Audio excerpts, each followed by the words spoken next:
Hell mode is absolutely broken, but not in a good way. The spawns in it barely work, the loot is only okay, and there is just so much lost potential in how good hell mode could really be, and this is why a revamp is needed. The goal for my revamp is to increase the loot to a point where you're getting good relic rates on some of the relics, but most importantly to make it an interesting guild raid event. I'll explain more what that means a little later, but the main part of hell mode is that whatever I suggest, it will always be balanced out by depth gankers, since doing a hell mode has that innate risk to it. There are 4 steps to fix hell mode and make it really good once again. The spawning, the balance, the rewards, and a possible bit of new content if the devs are up to it. So the first chapter, the spawning in hell mode. Because from me doing a hell mode yesterday, hell mode spawns just don't work right now. I believe they would have ended up getting bugged when they changed how monster events occur in the depths a while ago. However, for some reason hell mode still isn't fixed. The footage on screen is with a ring of curses on that increases the spawn rate, and it barely affected anything. Whereas this is footage from a few months ago, when hell mode was actually hard and the spawns worked. So let me propose a new system for hell mode spawning.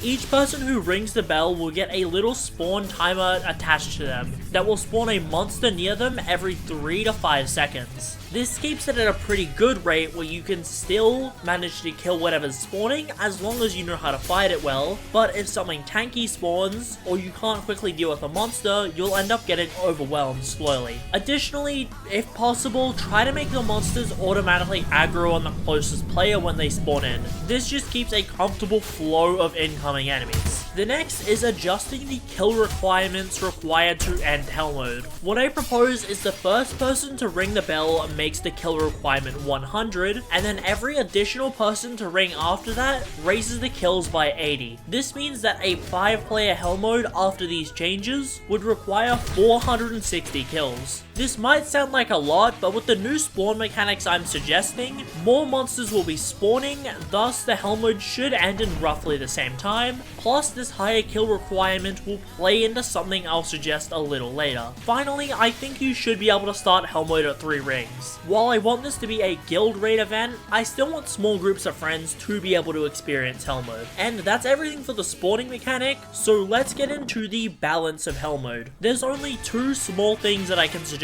here. The first is allowing people in player combat to void at 30% while doing hell mode. While gankers are inevitable in this event, I still want PvE players to have a chance to get away, but don't want to suggest something too low that they're basically guaranteed to escape. And the second should only be added if depths ganking gets really bad because of hell mode, and that is to just toggle off the hell mode display. It'll mean that you're less of a target whenever you're starting this event, as you won't be able to see what servers are currently in a hell mode on the depths server list. Now for the good part I'm sure you've all been waiting for.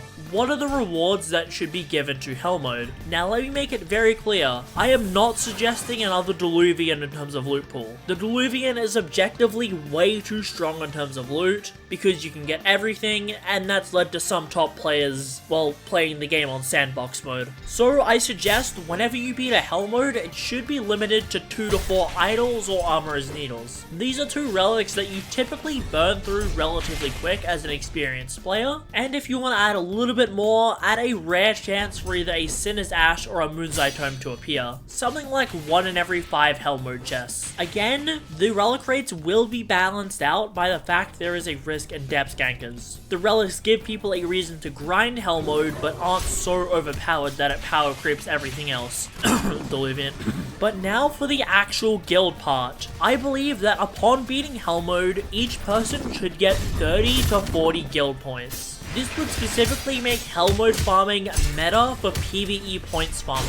Bringing it back to guild raids that I talked about before, a top guild with a lot of players, and that actually cares about their overall and or PvE score, would then push their members to do hell modes in order to grind loot and points. But doing this would put a target on their back and mean that depth gankers would have people to gank for their PvP points. Therefore, it allows you to essentially change the comp up of what you're running hell mode with, where a lot of top guilds would probably have a selection of PvE and PvP players in a PvE event, essentially intertwining the two types of builds, not due to the difficulty of the challenge, but due to the factors that can come into play. This is a very good way to balance out both build types, giving them a purpose and a sense of risk to both of them, since unlike the Diluvian, you can actually survive pretty well in a PvP build, simply because the HP of mobs in hell mode are significantly lower than what's found in the Diluvian. So this means PvP builds that very often don't spec into insanely high damage can actually kill the stuff in a reasonable amount of time. But now I want to suggest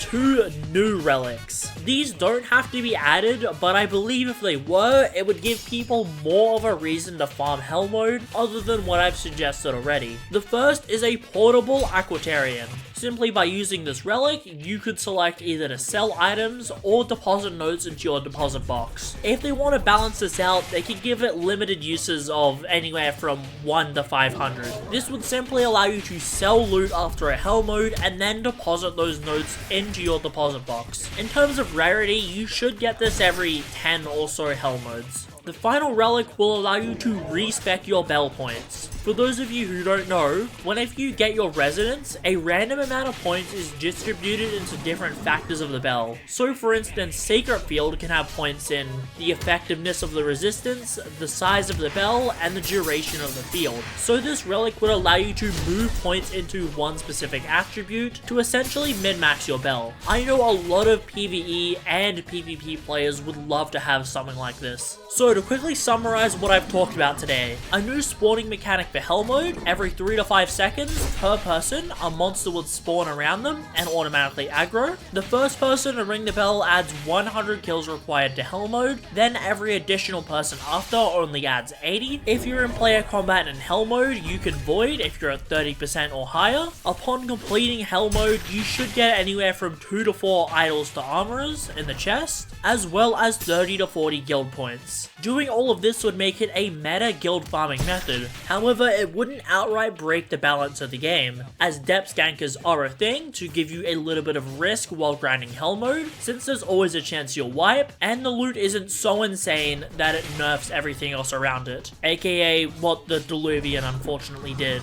So since this is probably my only chance to get in touch with the dev, or even Arch himself, if any of you want any more explanation as to what I've talked today, my DMs are open, or you can just ping me in the content creator chat if you want me to elaborate further. Also, if you guys want to hear about my opinions on PvE balance, I'm always down to talk about that because, well, I kinda PvE a lot. Regardless, if you're a dev, thank you for watching to my little rant, and if you're a frequent viewer, thank you for watching. If you enjoyed, make sure to like and subscribe, and join the Discord if you want to get recommended one of over 70 solo Diluvian PvE builds. Check out some more PvE content, and I'll see you all next time.